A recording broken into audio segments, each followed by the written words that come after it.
Selamat datang kembali di pembahasan mendalam kita. Nah, hari ini kita mau ngupas tingkat kelima dari kerangka pemikiran yang Anda bawa nih, yaitu soal identitas. Betul. Ini kita ambil langsung dari bab 18 buku The Seven Sigma Mindset. Oke, bab ini kan memetakan berbagai lapisan pemikiran ya, dan fokus kita kali ini tuh soal gimana identitas, cara kita mendefinisikan diri kita sendiri itu secara fundamental ngebentuk pengalaman hidup kita. Ya, itu intinya. Jadi misi kita hari ini apa nih? Ya, kita mau coba bongkar gimana sih identitas ini terbentuk, terus kekuatannya yang sering nggak kita sadari, dan gimana kalau kita coba eksplorasi itu bisa jadi malah buka potensi baru dalam diri Anda. Menarik. Mungkin pertanyaan pembuka aja nih buat Anda semua. Pernah nggak sih ngebayangin diri Anda pas umur 90? Terus kira-kira identitas mana yang paling bakal disebut sama sahabat Anda pas dia ngasih pidato kenangan hidup Anda? Nah, ini nyambung banget sama inti bahasan kita. Yuk kita mulai bedah aja. Oke, siap. Jadi, identitas di tingkat kelima ini apa sih sebenarnya menurut materi yang Anda punya? Ini kayaknya lebih dari sekedar jabatan atau peran sementara gitu ya? Betul banget. Sumber ini menggambarkannya sebagai, gimana ya, persona unik kita yang relatif bertahan lama, yang mendefinisikan siapa kita gitu loh. Oke, persona unik yang bertahan. Iya, bisa aspek biologis, kayak umur, gender, atau sosial, misalnya jadi ibu, guru, seniman, pemimpin. Bahkan, disebut juga contoh identitas kolektif pakai arketipe Jung. Oh, yang kayak pahlawan, orang bijak gitu ya? Nah, iya itu. Pola dasar yang kita semua kayaknya kenal gitu. Oke, paham. Yang menurut saya paling menarik di sini tuh gimana identitas ini, ya meskipun dia kasih kita rasa stabilitas, rasa aman, arah gitu ya di dunia, tapi sering banget terbentuk dan jalan sendiri di bawah radar kesadaran kita. Kayak, ya otomatis aja gitu. Jadi semacam autopilot gitu ya? Nah, persis. Seperti yang dijelasin di bab ini, identitas bisa jadi kayak settingan autopilot. Dibentuk sama pengalaman masa lalu, terus apa kata lingkungan sosial ke kita. Seringnya tanpa kita evaluasi lagi secara kritis. Wah, itu poin penting tuh, soal autopilot dan sering nggak sadar. Terus kalau gitu gimana persisnya proses pembentukannya menurut sumber ini? Apa murni dari luar aja? Materi ini memang nekenin banget peran lingkungan sosial. Ada contoh kuat tuh. Apa tuh contohnya? Penulis bukunya cerita, dia waktu kecil pernah dilabeli jorok sama gurunya cuma gara-gara tulisan tangannya jelek. Olah. Dan label itu tanpa sadar ke bawah sampai dia dewasa. Ngaruh ke cara dia ngelihat kreativitas dirinya sendiri. Wow, se-ekstrim itu ya efeknya bisa. Iya. Atau contoh lain, gimana identitas agama seringkali kita warisi aja dari orang tua. Terus itu ngebentuk sistem nilai kita, pilihan hidup kita ke depannya. Bener juga ya. Mungkin ini momen pas nih buat Anda yang dengerin buat coba renungin. Ada nggak sih identitas dalam diri Anda yang mungkin Anda terima gitu aja dari luar, warisan atau label? Nah, disinilah kelihatan kekuatan tersembunyi identitas. Seperti yang dijelasin di bab ini. Identitas di tingkat 5 ini punya yang namanya efek menetes ke bawah. Efek menetes ke bawah. Maksudnya gimana tuh? Jadi, kalau kita menyentuh atau mengubah sesuatu di level identitas ini, efeknya tuh bisa kayak domino loh, ke bawah. Mengubah siapa Anda, itu bisa secara otomatis ngubah apa yang Anda yakini di tingkat 4. Oh, keyakinan. Terus, ngaruh ke apa yang Anda bisa atau keahlian di tingkat 3, lanjut lagi ke apa yang Anda lakukan tindakan dan kebiasaan di tingkat 2, Sampai ke lingkungan juga. tingkat 1. Betul. Bahkan sampai ke lingkungan fisik Anda di tingkat 1. Jadi potensi transformatifnya itu gede banget kalau kita mulai dari level identitas ini. Jauh lebih kuat daripada sekedar coba ubah kebiasaan di level bawah aja. Wah, ini menarik banget. Ada ilustrasi lagi nggak dari materi Anda soal kekuatan identitas ini?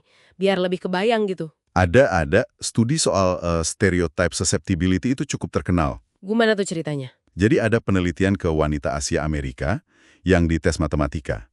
Nah, pas identitas Asia mereka, yang stereotipnya kan jago matematika, diaktifkan, performa mereka naik. Oke.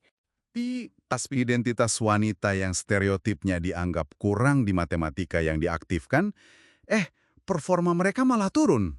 Loh kok bisa gitu? Padahal orangnya sama. Iya kan? Ini bukti nyata banget gimana identitas yang lagi aktif di pikiran kita bisa ngaruh ke kemampuan kita saat itu juga. Real time gitu efeknya. Ada juga disebut fenomena Pareto Effect. Itu apa lagi? Ini soal beberapa anak yatim piatu yang bisa mencapai prestasi luar biasa. Sumber ini ngaitinnya dengan kemungkinan mereka itu ngalamin proses mendefinisikan ulang identitas secara mendalam setelah kehilangan figur penting. Jadi kayak nemuin diri baru gitu. Oke, jadi identitas itu kuat banget ya dampaknya. Tapi mengubah identitas inti kan katanya susah ya. Materi ini bilang gitu juga nggak? Iya, penting buat dicatat. Dan di bab ini juga diakui kok. Ngubah identitas inti itu nggak gampang. Pikiran kita itu secara alami nyari konsistensi, stabilitas. Nah, itu dia. Tapi penekanannya di sini tuh bukan soal menghapus total siapa diri Anda sekarang. Lebih ke arah menjelajahi identitas yang Anda inginkan, atau membentuk ulang aspek identitas yang mungkin sekarang malah ngebatasin Anda. Jadi lebih ke eksplorasi dan penyesuaian ya? Betul. Sumber ini nyaranin latihan reflektif. Mirip pertanyaan soal usia 90 tadi. Ngebayangin diri ideal di masa depan, atau coba analisis area konflik antara identitas-identitas Anda yang sekarang buat nemuin sintesis baru yang lebih memberdayakan. Tapi menarik nih, tadi dibilang kita butuh stabilitas. Tapi di sisi lain didorong eksplorasi. Gimana materi ini nyaranin kita ngatasin ketegangan antara butuh rasa aman sama dorongan buat tumbuh lewat identitas baru itu? Kan kayak tarik-menarik tuh. Pertanyaan bagus. Kayaknya sih pendekatan yang disarankan itu lebih ke arah kesadaran sama eksplorasi yang bertahap. Jadi bukan revolusi dalam semalam gitu. Pelan-pelan aja gitu ya. Iya, lebih ke menumbuhkan rasa ingin tahu aja sama identitas yang kita pegang sekarang. Dengan kita paham gimana suatu identitas terbentuk, terus dampaknya apa, lewat refleksi tadi kita bisa mulai secara sadar milih narasi identitas mana nih yang mau kita perkuat atau kita perbarui, tanpa harus langsung ngeguncang fondasi rasa aman kita secara drastis. Lebih kayak evolusi lah, bukan penghapusan total. Oke, jadi kuncinya kesadaran dan eksplorasi bertahap ya. Intinya, kita diajak sadar kalau kita punya kemampuan buat ngelihat lebih jauh dari sekedar label-label yang mungkin udah usang, dan nanya ke diri sendiri. Definisi diri ini masih oke nggak ya buat saya hari ini? Masih mendukung nggak? Tepat sekali. Nah, jadi apa artinya semua ini buat Anda dalam keseharian? Gampangnya, identitas itu kayak kacamata kuat yang ngewarnain cara Anda ngelihat dunia dan diri sendiri. Lensa ya. Memahaminya itu bukan berarti Anda harus buang siapa diri Anda sekarang, tapi lebih ke nyadarin program otomatis mana aja sih yang lagi jalan di dalam diri. Dengan sadar itu, Anda bisa mulai lihat, ada nggak penyesuaian entah kecil atau besar yang bisa bikin hidup Anda terasa lebih autentik dan memuatkan. Jadi, kami ngajak Anda buat numbuhin rasa ingin tahu. Sikap eksploratif gitu ya, terhadap berbagai lapisan identitas Anda. Iya. Coba deh rasain, mana yang ngasih Anda energi, yang bikin Anda merasa berdaya. Sebaliknya, mana yang mungkin tanpa sadar malah bikin ruang gerak Anda jadi sempit, atau ngebatasin pilihan-pilihan yang Anda lihat mungkin buat Anda. Nah, sebagai penutup nih, sebuah pemikiran buat Anda bawa pulang, buat direnungkan. Kalau Anda lepasin sejenak aja semua label yang nempel, kerjaan Anda, peran di keluarga, pencapaian Anda, siapa Anda sebenarnya di balik itu semua?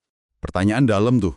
Iya, dan potensi menakjubkan apa ya yang mungkin kebuka kalau Anda berani mulai penjelajahan ke kedalaman diri Anda itu.